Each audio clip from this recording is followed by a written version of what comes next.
Hello everyone, and welcome back to From Our Basement Gaming. Hey everyone. We are back with part 20, I believe, of our Earthworm Jim Let's Play. Oh, we are. And as we promised, we're trying this one without cheating. Yes. Yes. And since you studied a little bit, hopefully you'll know how to get up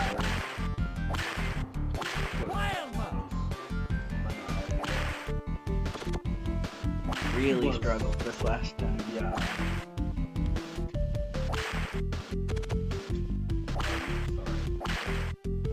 If it ends up taking too miserably long, maybe we will turn the cheat code back on. But for now, we're gonna try it the legit way. Yep. This is how people Right. They did it instantaneously. Yeah. Which is easier said than done, I think. Yep.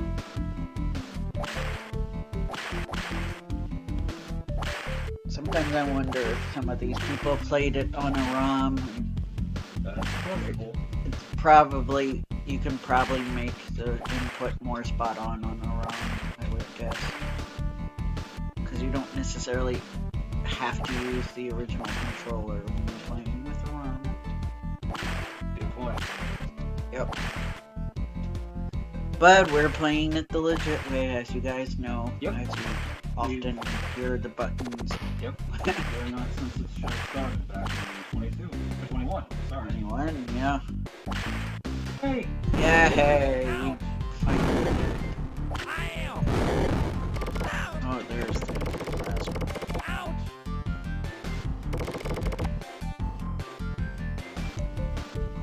Remind myself. That's where I went wrong the last time. Getting killed by bees. Yeah, Or are they wasps? I don't know. One of the above. I'll be on the phone. That's how I answer my tests. One of the above. Just kidding. Yeah. But yeah, I was talking about how I had to take 2 of my cats to the vet today. Oh yeah, yeah.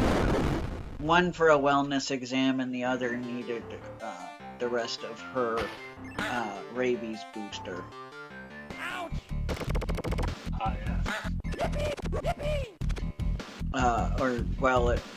Basically, she was on the 3-year rabies, and it had been 3 years because she had it. The Humane Society gave it to her before I adopted her. And yeah, they were very miserable in the car, but they were actually very well behaved with the vet. Joy was funny. She was trying to actively get out of the cat carrier. It was moving around like crazy, and she even ended up tipping it on its side. So then I put it back up, but then she tipped it on the side again. And so my mom said, just leave it. She's just gonna do that again. It's a game for you. Yes. But, you know, when the vet and vet assistant were examining her, she let them hold her and was very, very good. And Winnie was very brave when they gave Winnie the shot, and she didn't try to bite them. They were she was very good. I'm very happy to hear that. We made them both aware because she likes to nibble when she's overwhelmed. And they double checked with us. They're like, are you saying just a warning bite, or is she very aggressive? And we said, yeah, it's just from overstimulation. Yeah. Because, yeah, that's the thing. She's not an aggressive cat, and she's not doing it like, you know, she's actively wanting us to get away or anything. It's just like, okay, I'm done with the petting, you know. That's kind of what she does. Like, I don't dislike you and I don't need you to go away, but I'm done being pet type of reaction. Yeah, this one's gonna be tough.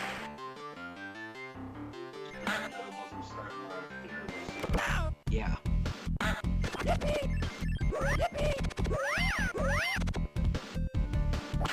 Yeah, and I never got to see, I never saw the TV show for this. It was so long ago that I barely remember. Right. But we do plan to watch it eventually. Yeah.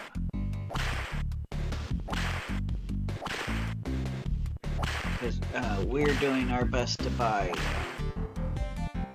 like the actual physical DVDs of stuff we want to watch. Which for some shows is nearly impossible, but we're trying our best. Yep.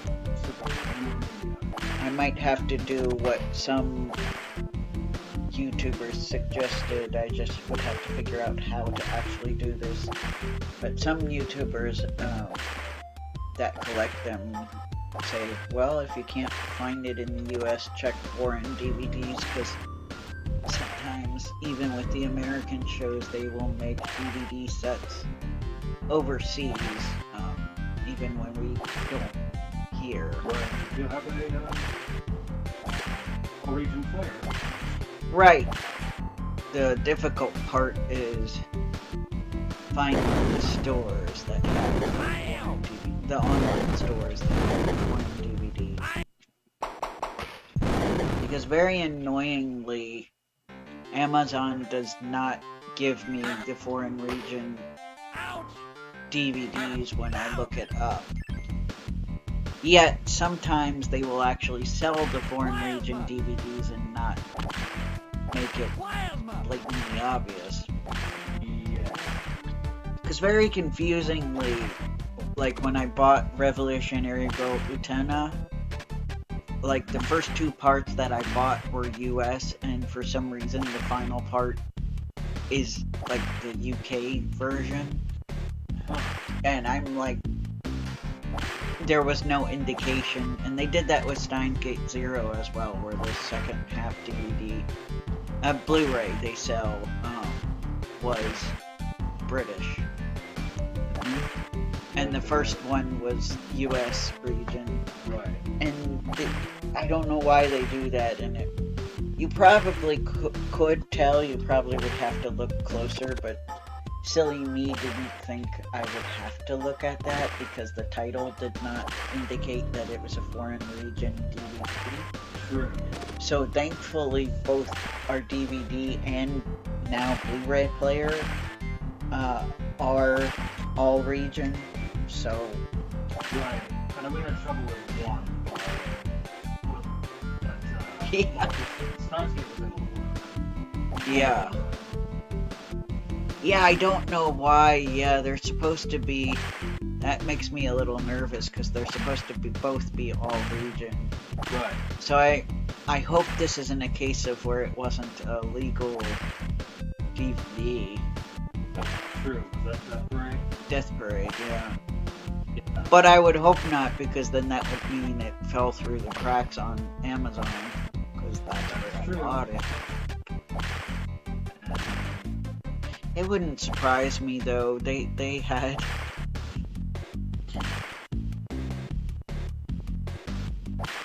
had not too thinly disguised like a homemade cart of the original Super Bomberman. And the reason I could tell, there were two reasons I could tell. One, it said card with a D, which I'm like, who calls a Super Nintendo cartridge a card? Right. And Scream of Dark. And it had, well, okay, so there are three. There were three things. The second one, it just had a very tiny picture of the game cartridge, which, by the way, the short form is cart, That's like the official shortcut. Not card with a D. And I guess you could argue away it's a typo, but still. Kind of weird. The third, it said it would ship from Russia. Russia? Yeah. And I'm like, that's a weird place to get this game from. Yeah. No, Russia got the Super Nintendo. Very few people had it because it was ungodly expensive. Yeah. Because didn't even license the Super Nintendo. However, they had to pay the licensing to Nintendo. So I have a vibe that most Russians, when they wanted a 16-bit game system, they're right. Right, so I'm not saying that there aren't legit things from Russia. It was just putting all three of those factors together. And yes, since Super Nintendo was ungodly expensive, I thought they probably made a lot of like homemade cartridges. Yep. To save on money. Mm-hmm. And make it more readily accessible to buyers. Right.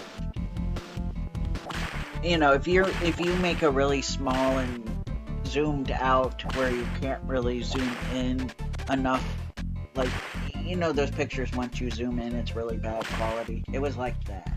Right. That made me suspicious. I'm like, they don't want you to see that it's a cheap quality game cartridge.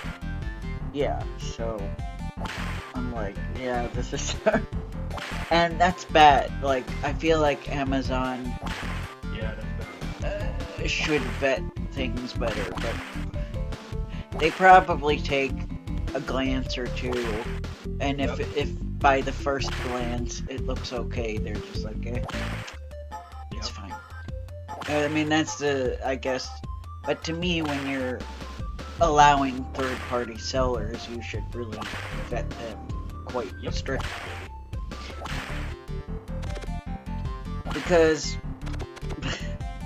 not all bootlegs are obvious. There are some that almost look exactly like the real thing, and there's just one or two things that, unless you're eagle-eyed, you can easily miss. That is correct. Which reminds me, I forget if it was Amazon or if it was, but I did buy a bootleg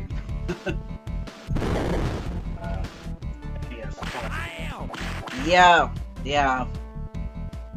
To the point where you're like, if I forgot it, it's fine. Yeah, because it was impossible, and the play was not.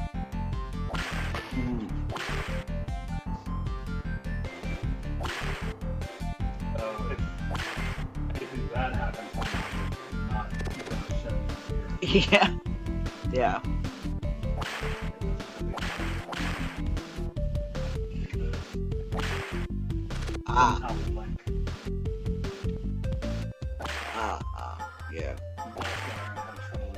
We had this problem in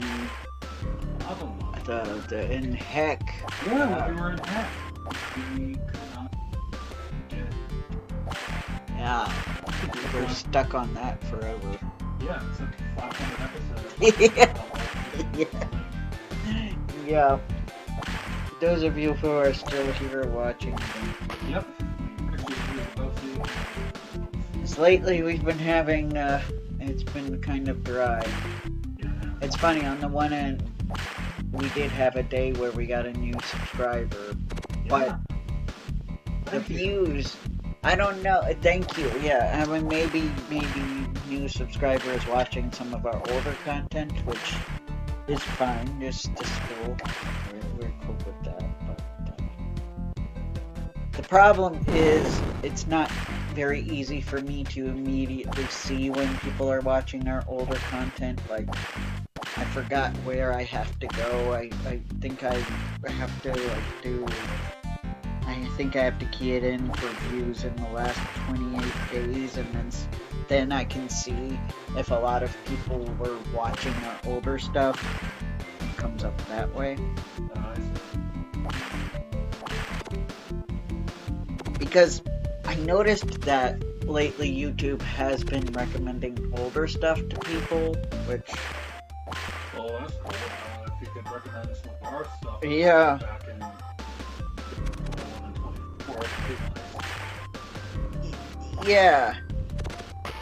And in some ways it's good, but in other ways you're kind of like... But we also kind of want people to watch our new stuff. Yeah. Understandable.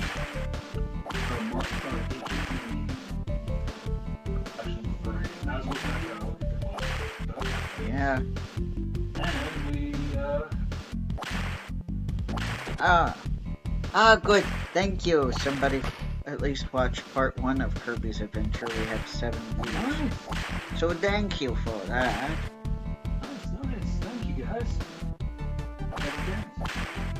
Yeah, because I thought... I was worried. I thought nobody was watching. That is the case for part 2 and 3. Nobody's watching. Most of you guys are watching. Okay. Yeah.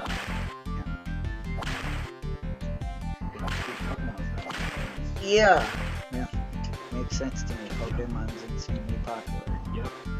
And there are some people who only like Gen 1 that all the new people like to complain about.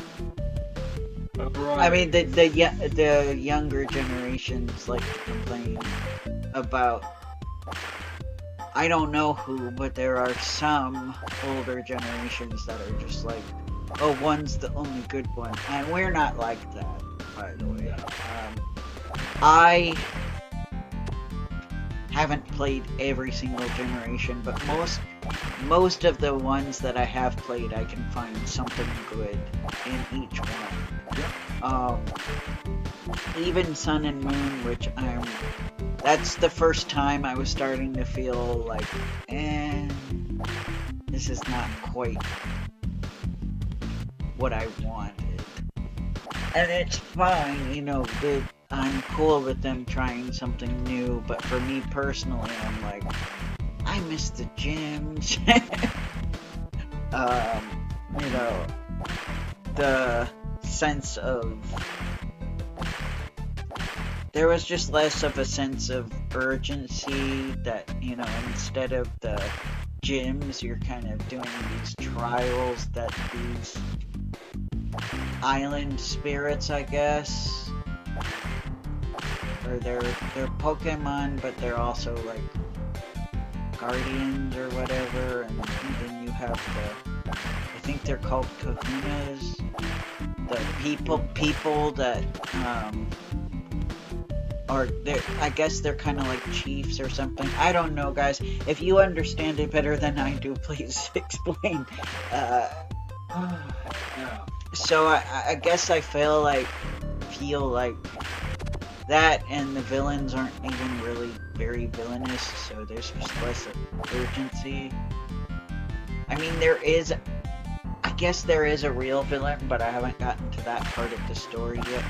I guess I should say this gen's Team Rocket, like Team Skull, despite having a very intimidating name, they're just... So it makes Jesse and James come off as competent criminals. It's not that they're incompetent, they're just kind of... How should I say this? They feel kind of more like rebels, or like a street gang more than anything else.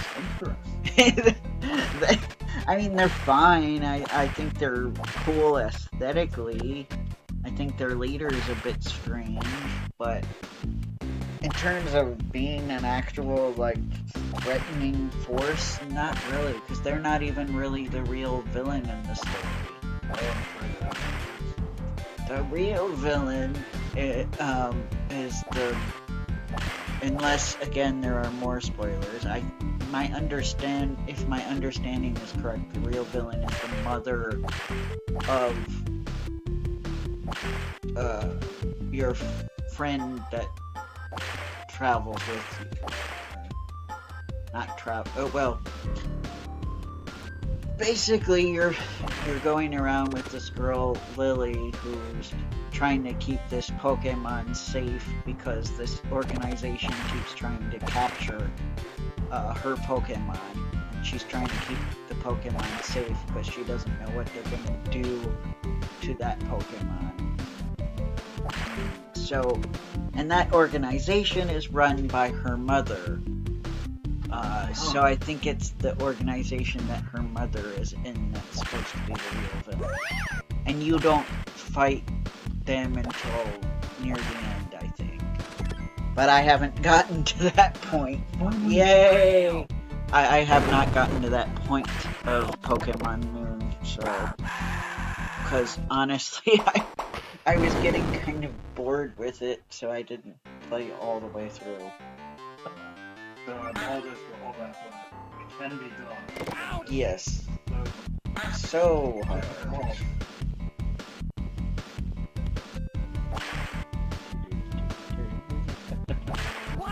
Sorry, this it's just giving me nostalgia. Like, this is the type of Genesis music I love. And I get so annoyed when, believe it or not, there are people who criticize Genesis music, and I'm like, why? Like, do you not like good things? I think specifically, a lot of people are criticizing the stuff Sega of America uses because they don't use the same stuff that Japan uses. Mostly because, and not in all cases, but apparently a lot of Sega of America was struggling with the sound card, or like the synthesizer software, whatever it is, that Sega of Japan used. So they made one that was simpler, that's kind of more of a MIDI interface, if I understand it correctly. Again, let me know if you know more about it than me down in the comments, because I read about this from people who know it much better than me. I didn't go to video game music school or any kind of music composing school, so that would have been awesome. Yeah, that would have been cool. I'll have to see if there is a track specifically for video game music, and maybe consider it if it's not outrageously expensive, but who knows? The reason I never got into any kind of music engineering is because of my hyperacusis. I thought that the volumes that people are usually required to listen to that music in would cause me a lot of distress. That maybe if I was working alone, I could have it at the volume that's comfortable for me, but if I'm working collaboratively, I thought it might be hard on me. In case you were like, well, if you're passionate about it, why didn't you choose that? Right. But if there are ways to work around that, then maybe I will still consider. But anyway, yeah, so it seemed like a lot of criticism was geared towards that. But some of the games that they claimed were the sound was made on the system they were mentioning, which I think it's called Jam, maybe, I'm not exactly sure, still sound really good. I think there are some games that legitimately I could say, yeah, they clearly did not know how to use sound card. But I've heard that with plenty of Nintendo games too, with Super Nintendo games. Yeah, I think you've made a lot of criticism of certain Super NES games. Yeah, and I realized sadly that it seems actually to be a more evident issue on the Super Nintendo sound card. So I almost find it... And actually, I find it kind of more embarrassing that they can't get the Nintendo sound card right, because I think it's just a bunch of synthesizers. Right. Well, yeah. I heard someone once say that Super Nintendo music sounds very orchestral. Yeah. Sounds rock and roll to me. It's... Yeah, and you know, it's funny that you heard them say that, because I have to... I don't want to sound mean, but I disagree. I don't think Super Nintendo music sounds orchestral. I think that Super Nintendo music sounds like a synthesizer. Newer. Yeah, apparently. Oh no. Yeah, we were getting close to... We were making progress. Yeah. But I don't know, because yeah, I used to think when I was much younger, I thought that I actually preferred the Genesis music, but it hit me later on, and being exposed to more games, that it was just a case of more people knew how to make good sounding Genesis music than Super Nintendo. Once I discovered the composers who could do it well, then I was like, well, I like them both. Like, some of the games, I feel like not everybody knew how to utilize multi-channels on Super Nintendo music. And I felt like a lot more Genesis games used the multi-channels, if that makes sense. Where, like, a song could have lots of layers to it. But I felt like some of the Super Nintendo games I played back then had less layers to the soundtrack. They kind of just kept it really simple.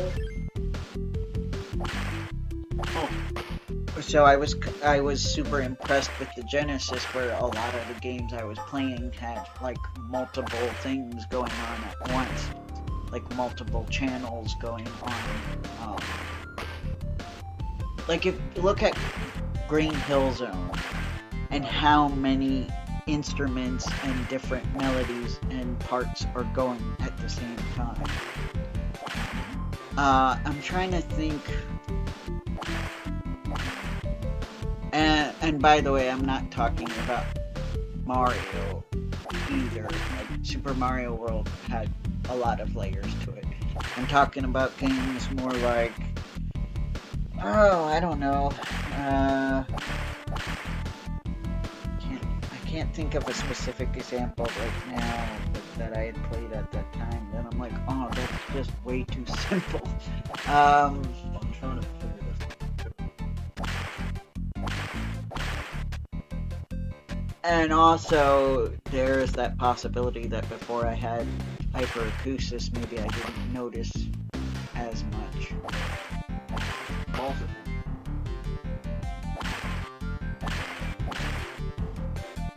I think Genesis does really good at replicating bass. That some of the Super Nintendo games don't really do that at all. I'd be interested to know more about the differences in the sound cards. I would say nowadays, yes, Nintendo is very orchestral Nintendo music, but I don't feel that way about the Super Nintendo days. Other than a few examples. Anything made by Square is orchestral, because that's just how Square does their music, even back then. So if he's talking about games like Chrono Trigger, and like the early Final Fantasy stuff, he was also thinking trying to figure out as well as Mario games. Oh. I would agree with the Zelda games, kind of, not with the Mario games. And that doesn't mean it's bad. I just don't happen to agree. I don't think that Super Mario World or Mario Kart is orchestral.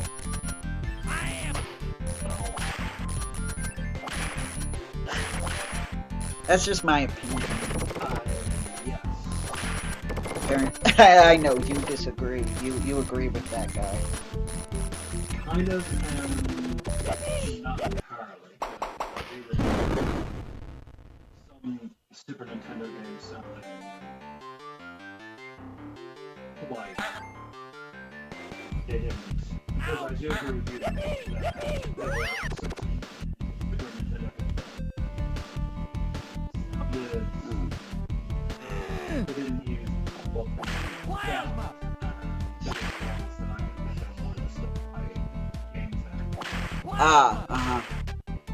They did do the sounds enough to make it sound. Yeah, we'll do one more try, guys. Yeah, to sound like the game show. Uh-huh. They're not trying to replicate Yeah. the wonder of Chrono Trigger on. I want to say also stuff like Paperboy. Oh, I gotcha now. And I gotcha. I'm sorry. yeah, so I wasn't necessarily in terms of stuff where they don't seem to use all of the channels and the music can still be good, mind you. It just in terms of flat, in terms of when you hear the Paperboy theme, it doesn't have a lot. It has like a melody and some percussion, and I think that's it. That's more what I mean. Whereas you can't even replicate, you can't even fully play Green Hill Zone by yourself on an instrument because it's got so much going on. You would need...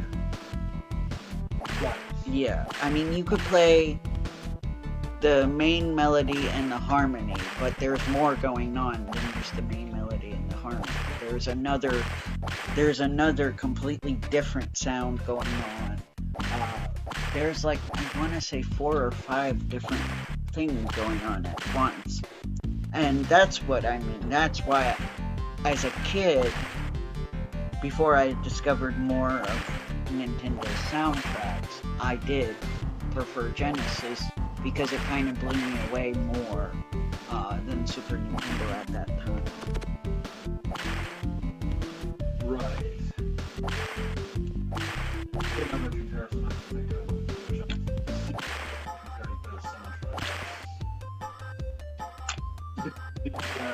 Super Nintendo and Genesis versions of Toy Story.